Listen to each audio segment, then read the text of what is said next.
Alors, pratiquer la positivité. Il y a eu un petit bug visiblement. Ok, il y a eu un petit bug ici. Bon, c'est pas grave. Alors, c'est quoi les bienfaits de la positivité? Vous savez que l'état d'esprit positif, il est très, très important de l'avoir dans le matériel, dans on va dire le physique et aussi dans le spirituel. Dans le matériel, interrogez toutes les personnes qui ont réussi en business. Vous verrez que c'est des gens qui ont une mentale positive énorme, qui ont beaucoup développé ça. D'accord? On va voir comment on les développe, hein, ne vous inquiétez pas. Et la positivité aussi, elle est très, très importante dans le domaine de la santé.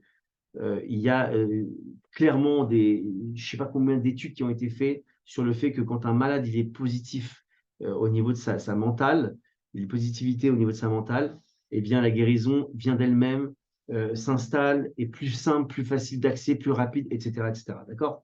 Donc c'est très très important aussi de la développer justement pour ces raisons-là. Et pour la partie spirituelle, eh bien c'est simple. Quand on est positif, on a une joie qui s'éveille en nous. Et sachez que le fait d'être en joie, eh bien, ça nous permet de servir Hachem d'une très très bonne manière. Et ça nous ouvre les portes de la prière et de tout ça. Alors, c'est quoi les deux techniques pour développer sa positivité? Elles sont très simples. Tout d'abord, développer la gratitude. La gratitude envers Hachem, hein, on parle, hein, pas envers Mère Nature, Chas Shalom, on ne parle pas de ça du tout. Envers Hachem, puisque c'est lui qui nous fournit, qui nous donne tout. D'accord? Le fait de développer sa gratitude, c'est d'abord de passer par un bilan de ce que j'ai, de ce que j'ai dans ma vie. Alors, ça peut être la gratitude sur des choses évidemment simples de la vie, hein. Le fait de pouvoir respirer normalement, d'avoir nos organes et nos membres qui fonctionnent normalement, d'avoir un toit sur la tête, d'avoir l'électroménager qui fonctionne bien. Merci Hachem pour que cette caméra, pour le fait que cette caméra fonctionne bien, que ce micro marche bien, etc. Et évidemment d'abonder en éléments pour cela. Pourquoi ça développe la gratitude, la positivité, pardonnez-moi? Parce qu'en fait, plus je fais un bilan de mes actifs qui sont donnés par Hachem, et plus j'ai un sentiment de positivité qui va monter en moi, parce que je me rends compte à quel point je nage dans le bonheur, toutes les sources de bonheur qui gravitent autour dans ma vie, etc. Et donc, ça développe ma positivité. La deuxième technique pour développer sa positivité, elle se fait aussi par rapport à la vision qu'on a des autres. D'accord? On doit toujours chercher l'aspect positif dans les autres, dans les situations qu'on vit, dans les gens qu'on rencontre et dans les situations qu'on vit. D'accord? En développant ça, on développe euh, une façon de penser, on met en place une gymnastique qui va faire que ma deuxième nature, c'est d'être positif. Parce que comme je pense positif sur les autres, alors je pense positif pour moi et dans ma vie. Et ça, c'est la seconde technique qu'il faut absolument développer. Alors, les bases de l'autocompassion, c'est déjà, c'est-à-dire que quand on parle de base d'autocompassion, c'est déjà comment mettre en place ça, vivre ça pleinement, etc. On part toujours d'une base. On doit toujours construire d'abord un socle avant de commencer à parler d'autocompassion. D'abord, avant de parler d'autocompassion, on doit absolument se connaître, connaître nos limites, connaître nos forces, connaître nos faiblesses, savoir connaître nos défauts et nos qualités. C'est très important. Alors, je vous invite, si vous avez l'occasion un jour, de les mettre sur papier. C'est pas grave d'avoir ses défauts et ses qualités. Les connaître, c'est bien aussi. Ça nous permet de pouvoir, comment dirais-je, avoir comment on appelle ça? Avoir un recul ou en tout cas anticiper par rapport à des situations on pourrait connaître. Donc, de savoir ça, c'est extrêmement important parce que ça va nous permettre de ne pas tomber dans la culpabilité. En fait, si vous voulez, l'autocompassion, elle démarre par un espèce de paratonnerre à la culpabilité. Donc, à partir du moment où je sais quelles sont mes limites, quelles sont mes forces et mes faiblesses. Et lorsque je vis un échec, par exemple, je sais que j'ai été confronté à une situation qui était au-dessus de mes forces, puisque je sais quelles sont mes limites. Et donc, je ne peux pas rentrer dans la culpabilité ou le désespoir ou la tristesse, puisque c'était impossible de toute façon pour moi. Ça permet aussi de rentrer dans des projets, dans des challenges qui ne sont pas à notre niveau. Prenons un exemple simple.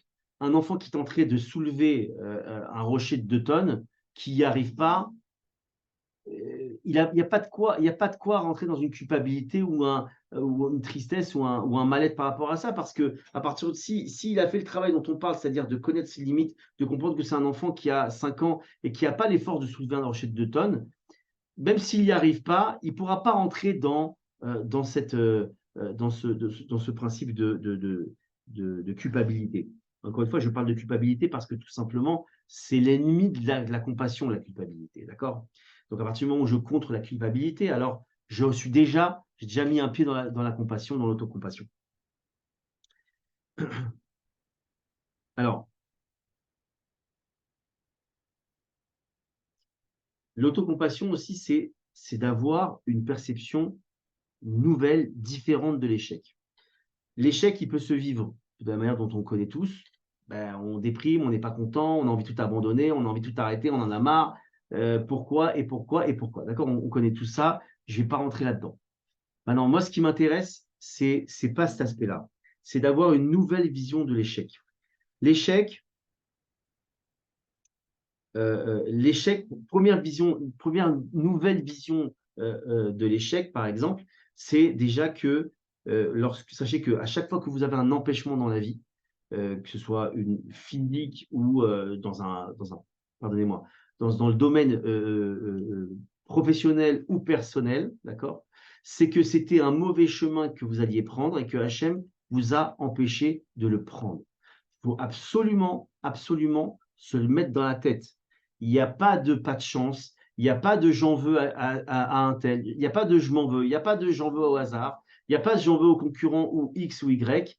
Hachem m'a bloqué ce chemin parce qu'il était nocif pour moi, était dangereux pour moi. Et s'il me l'a bloqué, merci Hachem. Et on ne cherche pas, on déprime pas, on se culpabilise pas de ne pas avoir réussi. On n'a pas réussi parce que ce n'était pas bon pour nous de recevoir la chose ou de passer par cette route-là ou d'atteindre ce but-là.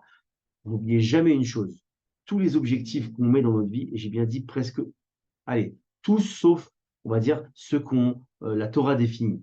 Mais en tout cas, en règle générale, tous les objectifs que nous, êtres humains, on s'en fixe dans notre vie, en règle générale, ils sont pratiquement tous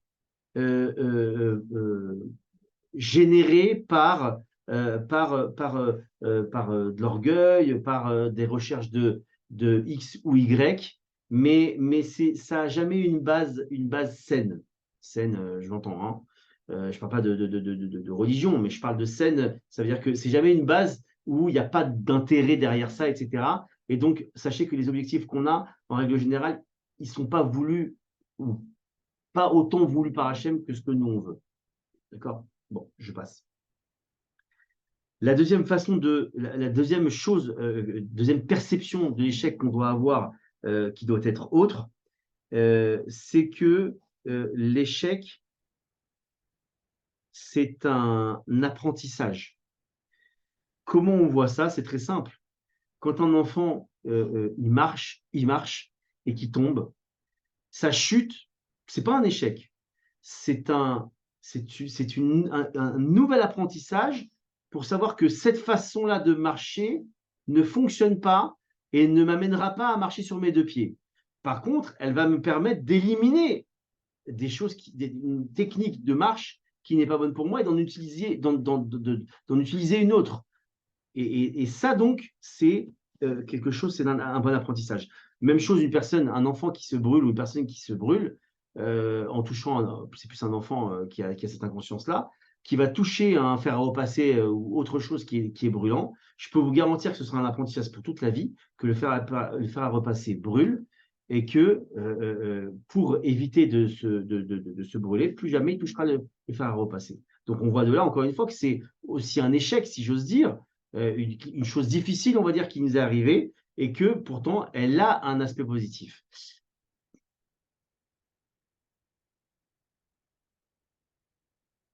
OK. Est-ce que j'ai le temps de vous faire l'exercice? Je vous ai prévu un exercice, en fait, à faire concernant l'autocompassion. J'ai envie de vous le faire. Le problème, c'est qu'il commence à être tard.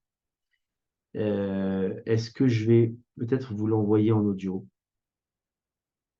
Alors, je vois un instant. Je vais quand même vous le montrer, histoire que vous sachiez de quoi je parle. Tac. Voilà. Cet exercice, il s'appelle un exercice d'autocompassion qui s'appelle la main bienveillante. Extraordinaire à faire. C'est mieux de le faire quand on nous le lit ou qu'on l'entend par audio, mais je vais vous le montrer quand même parce que je pense que c'est important que vous voyez un petit peu un exercice de ce type-là. Hop, il est là. Donc voilà. Alors, donc cet exercice-là, en fait, on va passer l'intro que je vous ai mis, mais alors, c'est un exercice qui se fait au calme et on va travailler sur la respiration, d'accord? On va focaliser son attention sur la respiration pour calmer son esprit. Évidemment, c'est beaucoup mieux quand on l'a enregistré ou quand on le fait dire par quelqu'un d'autre. Mais en tout cas, voilà, l'idée, c'est d'imaginer la chaleur et la douceur qui émanent d'une zone dans laquelle on se situe et que on vous demande d'ailleurs de mettre vos deux mains sur votre cœur et d'imaginer que derrière, il y a une main, c'est la main, on va dire, symbolique d'Hachem, hein, il n'y a pas de corps Hachem, mais la main symbolique d'Hachem qui vient, qui représente la compassion et la bienveillance envers vous-même, mais aussi celle du Créateur. Et on vous pousse à ressentir la chaleur, le soutien de cette main bienveillante, etc. C'est un exercice très, très, très, très, très, très puissant. Et je vais vous l'envoyer bien par mail. Et je vais voir si je vous le fais par audio. Je ne m'engage pas, mais en tout cas, vous l'aurez par écrit. Et c'est un exercice très, très, très puissant qui va développer l'autocompassion. Et je vous assure que ça fait beaucoup de bien.